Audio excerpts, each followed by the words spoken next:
Hola amigos, bienvenidos a su programa Los Cuentos del Tío Pepe. Hoy les tenemos un programa que hemos denominado La Civilización Occidental y la Escuela de Atenas. Vamos a comenzar por ver qué es la civilización occidental. La civilización occidental, pues, a la cual nosotros pertenecemos. Básicamente, tradicionalmente se entiende la civilización occidental como Europa y América. Y hay otras civilizaciones, recuerden cuando hablamos de las civilizaciones primeras, que nació la primera, que es en Sumer, allá en lo que es Irak hoy en día, que es la que genera la civilización occidental, pero después existen otras civilizaciones orientales, como la que salió en la India, en la China y posteriormente en otros países. Pero, ¿qué caracteriza a la civilización occidental? Les voy a decir, primero, yo creo que es participativa, pues, que es democrática, que la democracia es un valor muy importante. Las instituciones son libres, pues. Podemos decir que es capitalista. Básicamente todo el occidente es capitalista. Y el capitalismo, les digo, le han hecho muy mala prensa, pero un capitalismo bien entendido es la fuente mayor de generación de riqueza y de progreso personal en el sentido material de las cosas. No estamos hablando de la cuestión espiritual, porque esa es otra característica muy importante de la civilización occidental. Miren que es tolerante. Ustedes pueden ver en cantidades de ciudades en el mundo occidental que están llenas de templos budistas, mezquitas, cuanta religión quiera, pues se puede instalar ahí. Incluso le voy a mostrar una cosa que no me la contaron, se las muestro porque esta foto la tomé yo. Esta foto es enfrente de la Casa Blanca, una persona protestando que diciendo que Bin Laden tenía razón, Bin Laden was right. Y eso estaba enfrente de la Casa Blanca y al señor no lo meten preso porque esa es su opinión. Cada quien tiene derecho a opinar y la civilización occidental es tolerante. Otras civilizaciones no han sido así de tolerantes. Yo les pregunto, les reflexiono que se imaginen ustedes construir catedrales en ciertos países donde funciona lo que se llama el fundamentalismo y a uno no le entra por la cabeza. Países donde a las mujeres si cometen adulterio las apedrean o si no quieren usar tal cosa no las dejan salir, o sea que no tienen libertad de elegir. O sea, la civilización occidental es una civilización tolerante y además le voy a decir, tiene un gran espíritu innovador. La civilización occidental se ha extendido por todo el mundo, se ha globalizado, de tal manera que ya no la podemos definir geográficamente como Europa o como América. Yo les puedo decir que el Japón o Corea del Sur son más pertenecientes a la civilización occidental que países que están mucho más en el occidente, porque ellos se han empoderado de la civilización occidental y han tomado ese espíritu innovador que tiene la civilización occidental. La civilización occidental se cuestiona. La civilización occidental uno se cuestiona cuando le dicen algo, no se lo cree y tiene derecho a dudar. Les voy a decir, no siempre fue así. La civilización occidental ha llegado a este punto y estos valores democráticos son valores que están ahorita en cualquier constitución de cualquier país, en el nuestro, en el suyo, en el de cualquier país occidental, está la tolerancia, la democracia y todos esos valores. No siempre ha sido así, pero en este momento podemos decir que la civilización occidental tiene todos esos valores y que se ha globalizado. Y los países que más progresan en el mundo son los que han adoptado ese tipo de forma occidental. ¿Y por qué el otro título? La Escuela de Atenas, la civilización occidental y la Escuela de Atenas. Miren, ese espíritu innovador, ese espíritu cuestionador, ese espíritu de tratar de llegar al fondo de las cosas, se origina básicamente en Grecia. Los primeros filósofos del mundo básicamente son los griegos. En el mundo antiguo, la gente se explicaba las cosas, estoy hablando de hace más de 2000 o 3000 años, se explicaba los fenómenos naturales con los dioses, porque llovía, porque un dios tal cosa, tronaba, porque otro dios otra cosa. Y los griegos son los que se empiezan a cuestionar y a buscarle explicaciones lógicas a cada cosa. Y hay un cuadro que se llama, que lo hemos mostrado varias veces en nuestro programa, que se llama La Escuela de Atenas, que está en el Museo del Vaticano, en lo que se llama las estancias de Rafael. Los tres artistas más grandes del Renacimiento son Leonardo da Vinci, Miguel Ángel y Rafael Sanzio. Una de las cosas que más queremos hacer en este programa es ilustrarlo con cosas bellas, con las cosas más bellas que existen en el mundo o de entre las cosas más bellas que existen en el mundo, como son estas pinturas de Rafael Sanzio en el Vaticano. Fíjense que aquí pueden ver a la Escuela de Atenas en esta esquina con el Parnaso y en esa misma estancia del otro lado está las virtudes cardinales o teologales, ahora vamos a aclararlo, con el triunfo de la religión, o también lo llaman la disputa de los sacramentos, a la misma pintura. Vamos a ver un poquitico esas pinturas que están en esa estancia. Miren, en el Parnaso vean que está en el centro Apolo con la poesía, y vean ahí en una esquinita más a la izquierda que está Homero, lo reconocen porque está cieguito, con el Dante y Virgilio. Vean en el triunfo de la religión, lo llaman el triunfo de la religión porque está como la Santísima Trinidad de la Virgen arriba, y abajo están una serie de santos muy importantes, pues San Jerónimo, Santo Tomás de Aquino, San Agustín, etc. Y vean las virtudes cardinales. Las virtudes cardinales es un cuadro bien simpático porque para los griegos las virtudes cardinales eran la prudencia, que es la que está en el centro, la templanza, que es la que está a nuestra derecha, y la fortaleza, que es la que está a la izquierda. Pero en el mundo cristiano existen las tres virtudes teologales, que son fe, esperanza y caridad, y también están ahí en forma de angelitos. Vean que a la derecha está la esperanza, que es un angelito apuntando hacia arriba. En el centro está la fe, que es una llama que está encendida ahí, y a la izquierda está la caridad tomando unas frutas de un arbolito. Entonces los angelitos son las virtudes teologales y las damas que están ahí son las virtudes griegas, que son las virtudes cardinales. Pero el cuadro que más nos interesa es este de la Escuela de Atenas. En la Escuela de Atenas, Rafael Sanzio colocó a la mayoría de los sabios, la mayoría de ellos eran griegos, y de entre ellos pues la mayoría eran atenienses o vivieron en Atenas, pero también colocó a sabios de otras culturas, incluso colocó a un sabio musulmán que es Averroes. Véanlo ahí, Averroes era un sabio que decía que uno, siendo humano, ilimitado, inmortal, puede conocer verdades trascendentes, inmortales y duraderas. Vamos a hacer una pausa y vamos a describir un poquito este cuadro de la Escuela de Atenas y hablar un poquitico de los dos personajes más importantes, que son los que están en el centro, Platón y Aristóteles.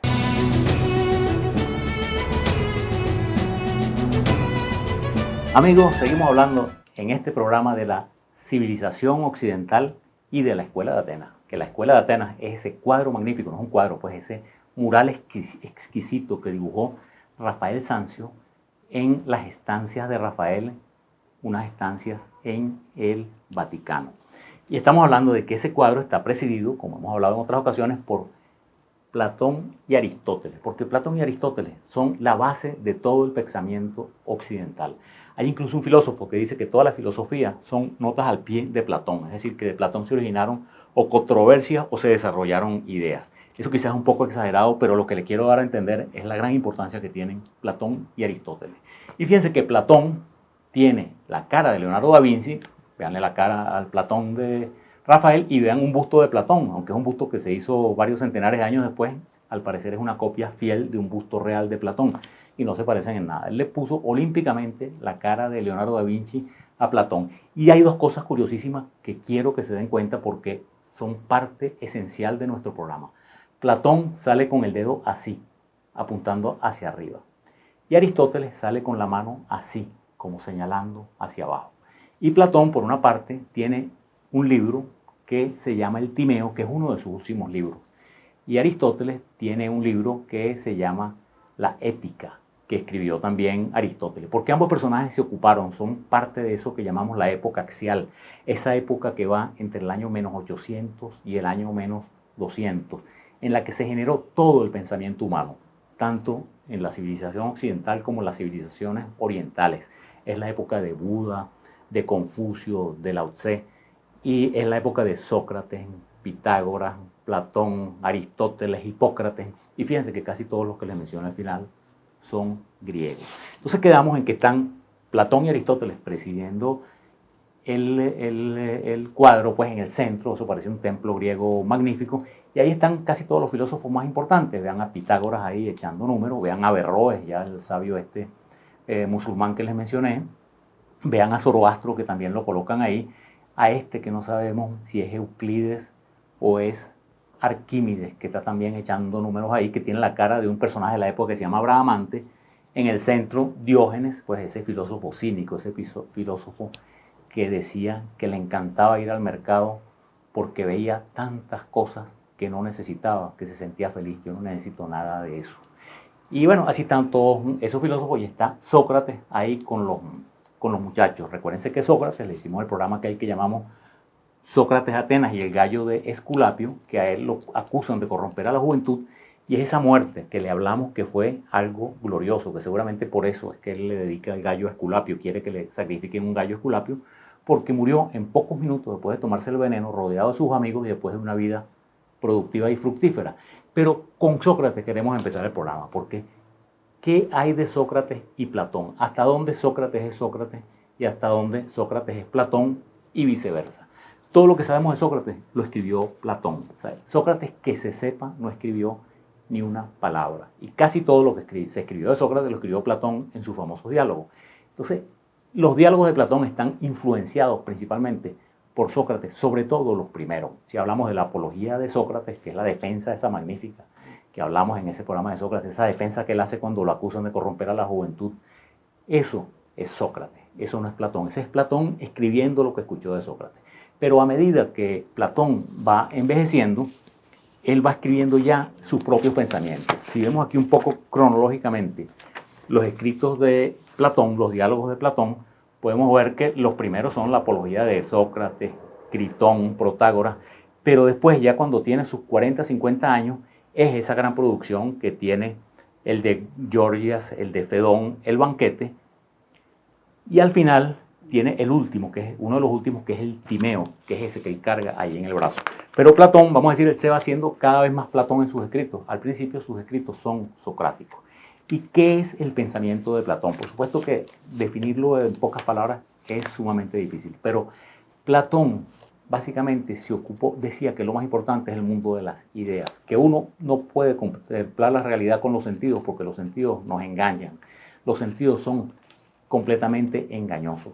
Y él en su diálogo de la República, él tiene un ejemplo, una alegoría, que es la más famosa de Platón, que es la que se llama la alegoría de las cavernas. O sea, él dice, imagínense ustedes, que hay unos seres humanos, y les muestro figuras, porque si meten Platón, alegoría de las cavernas en el internet, le van a salir sopo 200 figuras. Aquí extraemos algunas y lo colocamos en la página de las cuales las extrajimos. Entonces, imagínense ustedes que hay una serie de gente que la meten en una caverna, amarrada de tal manera que ellos nada más pueden ver hacia el frente. Y la caverna está oscura. Detrás de ellos hay como una pasarela. Detrás de la pasarela hay una fuente de luz, que puede ser una fogata. Y atrás está el mundo real. Entonces, por esa pasarela está pasando gente, animales, gente que va para el trabajo, que está haciendo cosas. Y ellos lo que ven es la figura de la gente reflejada en el fondo de la caverna. Y además, como la luz exterior es una fogata, todo se distorsiona, se mueve. Y para ellos ese es el mundo real, eso es lo único que ellos persiguen. Entonces él dice que si nos imaginamos que uno de ellos se escapa, logra salir de las cavernas, primero cuando sale, las mismas cosas que había visto en la sombra las ve en verdad y no las reconoce. Entonces, en la filosofía platónica podemos decir que el mundo real existe, pero nosotros no lo podemos percibir, sino el mundo real es el que está allá, nosotros lo que vemos son las sombras adentro. Él dice, por ejemplo, vamos a poner un ejemplo, yo le he mostrado una serie de objetos y no le voy a decir qué son, pero por supuesto que ustedes saben qué son. Vean, ahí les muestro uno, otro, otro y otro. ¿Y qué son? Todos ustedes van a decir, es una silla. Y si les muestro ahora esto, uno, otro, otro. Aunque no hayan visto uno igualito en toda su vida, ustedes me dicen, eso es un zapato. Porque dice Platón que nosotros tenemos adentro la idea de lo que es una silla y lo que es un zapato. Y lo que está ahí es una forma que es como una manifestación de una cosa que llevamos adentro. Porque en definitiva, y eso lo dice él en el diálogo de Menón, o sea, lo explica claramente, él dice que nuestra alma es inmortal y ha vivido muchas vidas. Y nuestra alma ha aprendido muchas cosas en las anteriores vidas. Entonces, aprender es recordar. Entonces, cuando nosotros vemos algo, nuestra alma nos recuerda qué es lo que era. En ese diálogo es bien interesante porque ahí plantea la cuestión de si la virtud, de que, primero, ¿qué es la virtud? Y segundo, si la virtud se puede transmitir. Vamos a hacer una segunda pausa, vamos a hablar un poquitico más de Platón y vamos a ver en contraposición quién fue Aristóteles, el caballero que sale ahí al lado de Platón. Ese sí se parece un poco más a los bustos que existen de él, véanlos ahí, pero que pensó completamente diferente a pesar de ser su alumno.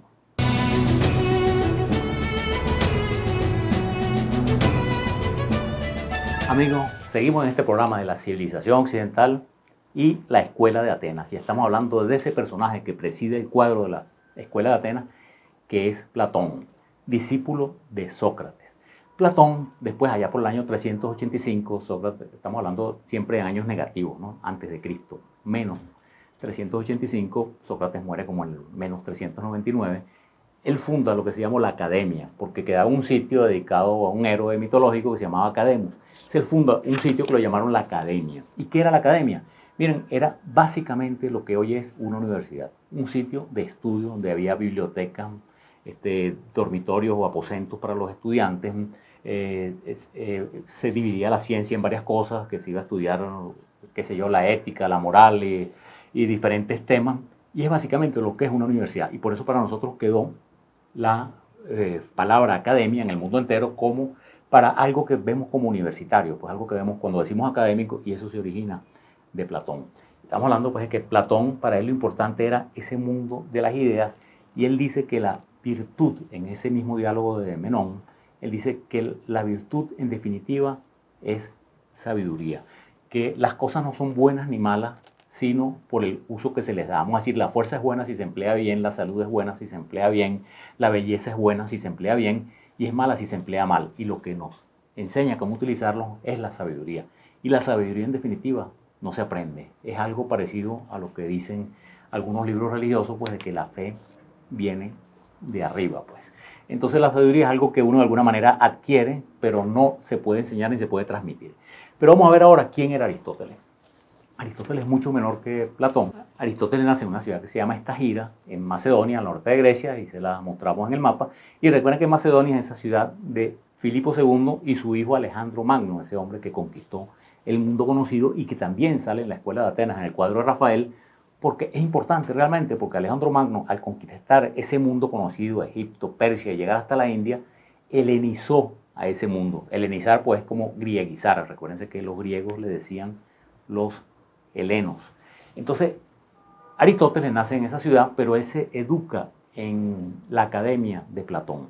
Después él abandona la Academia, vuelve a Macedonia y él es quien educa a Alejandro Magno. Y cuando Alejandro Magno tiene ya como 20 años, él regresa a Grecia, regresa a Atenas y funda una cosa que llamó el Liceo, que es otra palabra que nos ha quedado a nosotros. Entonces, estamos hablando pues que Aristóteles fue discípulo de Platón, pero él pensaba completamente diferente. Nada de aquello de que tengo la idea de la silla, sino vamos a estudiar la silla, vamos a estudiar esta silla, tiene la patica corta, tiene larga, no sé qué. Vamos a estudiar los animales, no es que hay una cosa que yo tengo la idea que son los caballos, no señor. Eso no me sirve para nada. Yo voy a estudiar a los caballos, a ver si son grandes, si son chiquitos, si corren o no corren. Y él clasificó toda la ciencia. Miren, ambos, tanto Platón como Aristóteles, escribieron muchísimo. Pero les digo de una vez, Platón es súper agradable de leer. Léanse cualquier diálogo de él, pues el del banquete, este que mencionamos de Menón, de la virtud, y van a disfrutar leyendo eso porque son muy ágiles. En cambio, Aristóteles es pesadísimo. Él era todo así sistemático, de que él analizaba. De él nos vienen una serie de conceptos que todavía utilizamos. Por ejemplo, la división de los tres reinos, mineral, vegetal y animal, eso viene de Aristóteles. La clasificación, él fue un gran zoólogo y un gran botánico, clasificó animales, plantas, todo lo estudió. A él no le importaba, o sea, en ese sentido no estaba con esa idea de que solamente veíamos con la mente, sino no, el mundo real. Y esa es la razón por la que Rafael, cuando los dibuja los dos en esa pintura, la Escuela de Atenas pone a Platón apuntando hacia arriba, ¿no? La verdad está aquí arriba, están las ideas, y Aristóteles apuntando hacia abajo, no, este es el mundo real. Fíjense, mire, Aristóteles clasificó las ciencias en teoría, práctica y producción. O sea, teoría, lo que es puro pensamiento, práctica, aprender a hacer las cosas, y producción, hacer las cosas útiles. Él decía que todas las cosas se podían clasificar con 10 categorías, que eran sustancia, cantidad, calidad, relación, lugar, 10 características. Se parece mucho a una cosa que me repetía mucho mi papá y que después me enteré que era de Rudyard Kipling, que él decía: sé y honrados servidores me enseñaron todo cuanto sé. Sus nombres son cómo, cuándo, dónde, qué, quién y por qué. O sea, si ustedes quieren saber algo que ocurrió, empiecen a preguntar cómo, dónde, cuándo, cómo, qué, quién y por qué. Y ese era Aristóteles: cómo, cuándo, dónde, quién, de qué, siempre preguntando esas cosas. Y él generó una cosa que ustedes han usado muchas veces y la clasificó y dijo cuáles eran válidos y cuáles no, que se llaman los silogismos. Los silogismos son tres premisas, o sea, una primera premisa principal, otra segunda premisa secundaria y una conclusión. Por ejemplo, si yo les digo, todos los hombres son mortales, Sócrates es un hombre, por tanto Sócrates es mortal. Si yo lo dijera al revés, todos los hombres son mortales, un perro es mortal, entonces un perro es hombre, está mal dicho. Él los clasificó cómo sería para que esos silogismos sean siempre una búsqueda de la verdad. En definitiva, amigos, estos dos grandes filósofos nos enseñaron a mirar el mundo en sus dos concepciones y ambas concepciones son básicas. Hay cosas que nada más se ven con la mente, como decía el Principito, lo importante es lo que no se ve. Pero por otro lado, como decía Aristóteles, miren, lo importante no es que el zapatero sepa exactamente qué consiste el zapato y cuál es la composición química del cuero, ni mucho menos, sino que sepa hacer un buen zapato. Y ambos nos complementaron dos partes de la realidad que han sido esenciales en el desarrollo de esta civilización occidental de la cual estamos participando y que, les repito, se ha globalizado y extendido por el mundo entero. Ese era el programa que les queríamos hacer hoy y ahora vamos a nuestra acostumbrada sesión Educando a nuestros padres.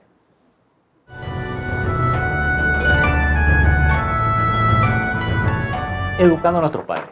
Bueno, amigos, hemos hablado de la civilización occidental y de alguna forma le hemos hecho alguna apología, hemos hablado muy bien de ella.